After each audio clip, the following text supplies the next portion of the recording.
Hello everybody and welcome to the channel. I'm sure the brand Pierre Paulin or Pierre Paulin, just not sure how to read it, but let's just call it Pierre Paulin, might sound unfamiliar to you. It is unfamiliar to me as well. This is another brand from the Merkur watch group. Merkur, Merkur, right? Merkur is a watch company from China, and you can find plenty of models from them on AliExpress. Well, what interests me about this watch is the jumping hour movement. So let me just quickly show you what I meant by jumping hour. You see, there is this window, right? So when I progress the watch from say 50 minutes, 55 minutes, 60 minutes, and it will jump to 11. So that is what I meant by jumping hour. As you can see, there is only one hand, 1 minute hand, and there is no no hour indicator, all right, on the dial. So as it progresses again, then it goes from 11 to 12. And the best thing is that it works both way. Unlike some date window on a watch, it cannot go reverse, but this one, it does. See? 10, right? So the 10:10 will look something like this: 10 o'clock, 10 minutes, right? 10 minutes past 10, whatever you want to call it. And it has a small second hand. So this is the gimmick that interests me. Yup, I purchased this watch solely for this function. Well, the next Swiss-made jumping hour watch, I think it costs several folds the price of this watch. And I'm not sure if we can find any modern jumping hour movement on a Swiss-made watch. I know like Lange and Zona, I'm not sure if I'm pronouncing that correctly. They have the Z work that has like digital indicators on a mechanical watch, but yeah, that is crazy, right? So this one, it's quirky, it's affordable. And I'm leaving AliExpress link below if you're interested to purchase this watch. As a disclaimer, I am an AliExpress affiliate.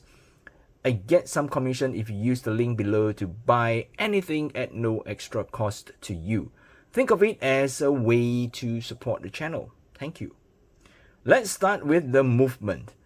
It is powered by a Seagull ST17 movement, and I think they have several versions of ST17, this being the jumping hour version. It beats at 21,600 beats per hour and has a power reserve of 40 hours. There's no official accuracy rating though. This Pierre Paulin comes in two sizes, 36mm and 38mm. This one that I have with me is the 36mm versions. Check the dimensions before you decide to pick up which size, because I think the watch, even though at 36mm, it looks and feel bigger than a 36mm watch. I think this is due to the cushion case design. Let's go through some measurement here.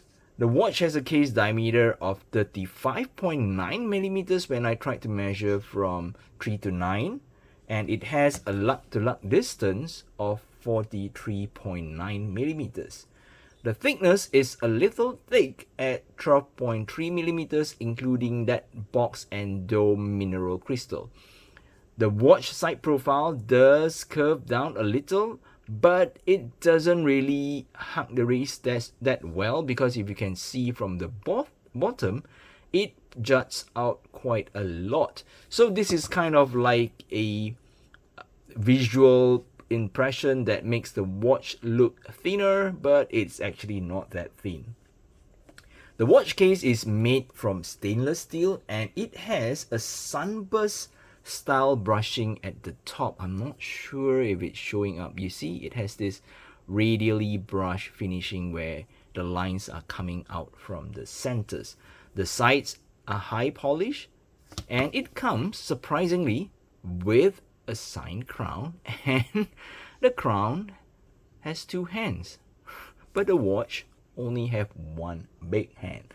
Well, I don't know, maybe this logo is a sign of Merkur because it does look like an M to me. The website calls the dial white, but I think it is more silver. The outer ring where the minute markers are printed has a circular brushing finishing. Let's go in a little closer. And similar to the top of the watch case, the center portion has radial patterns. And again, when it goes to the small second subdial, it has circular brushing, circular pattern again. And above the Pierre Paulin logo, we can see the window for the hour. The hands are blue in color, but I'm not sure if they are really thermally blued or just painted blue. But again, for the price, I think it looks quite okay. The supplied strap is nothing to shout about. And the lug width of this watch case, well, the website calls this a 18mm lug width for the 36mm version. But when I measured, the lug width is 19mm. So yeah, I was like questioning why am I seeing a huge width between the bands and the watch case, because on paper or on the website is stated to be an 18mm lug width, so I guess they just throw in whatever standard 18mm straps that they have, and it turns out to be 19. So yeah, that is why, you know, I can see a very big gap in between. Well, the watch band is nothing to shout about. It's Merkur, it's genuine leather, it's, I don't know, it's just okay. And I'm not too sure about this Ford. I don't know what is this. FOD, FOO. I don't know. It feels kind of off to have some other branding rather than Pierre Paulin on the buckle. So I guess they just simply grab whatever straps that they have and say, well, just throw in the cheapest affordable strap on this watch and just sell it. Well, this is where we are. The case back is screwed down, and again, I'm not sure with the lion head, but it's stated design and made. There's no buy, right? Designed and made Merkur Watch Group, and I'm not seeing what's down there. Well, seems like coordinate to me, so I think this is the coordinate of the office. I don't know. I think so. Okay. Alright, so this is how the watch look on my 6-inch or 15.2 centimeters wrist. So as I was saying, this watch wears bigger than the 36mm diameter, which suggests because I think it's due to that cushion case design. Well, I really wish, because this looks like a classically styled watch, you know, a vintagely styled watch. I do really wish that they taper in the lug a little to make it more elegant. And yeah, I'm not sure with the 19mm lug width as well. Maybe they can just change it to 18 so it's easier to get straps. Well, it's not to say that I don't have 19mm straps. In fact, I have a lot of them because I have a lot of watches that comes with 19mm lug width.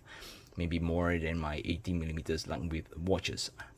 And yeah, I still cannot get over the Ford or the Fu on the buckle, so I'll be tossing this strap away anyhow. Before we go, I'm just gonna share with you the packaging that the watch came with. I think it's quite okay. It's a travel pouch, right? I think it's a lot better than, say, a generic cardboard box from any watches in AliExpress. It does come with a super duper thick instruction manual where I think they just throw in all model or all versions of their watches inside there.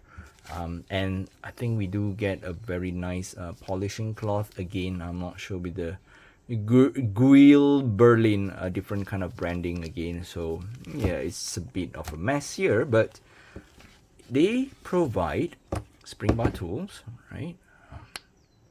Okay, I'm not sure if you can see, this is a spring bar tool, and I believe this is the pin side. Yep, So it's not too bad for a watch of this price to come with this. I would say the pouch is not too bad. The color scheme, I don't know, red and green contrasting colors on the color wheel. I'm just not feeling it, but yeah, I think it serves quite a decent protection if you would like to travel with the one watch and an extra strap. I think so. So yeah, I think that's it for this video. So the final question is that, is this watch for you? Well, I'm not too sure, right? If you like to own a jumping hour watch just for fun, right? You don't care about the brand, you do not care about the reliability. Yeah, why not, right? But as I mentioned, my main purpose of getting this watch is to play around with the jumping hour. I find it to be cool, and since it's affordable, well, why not? All right. With that said, I think that's all for this video. If you're new to the channel, please help to subscribe to the channel. It really helps me a lot. Till then, I will catch you guys in the next video. Take care. Stay safe. Bye-bye.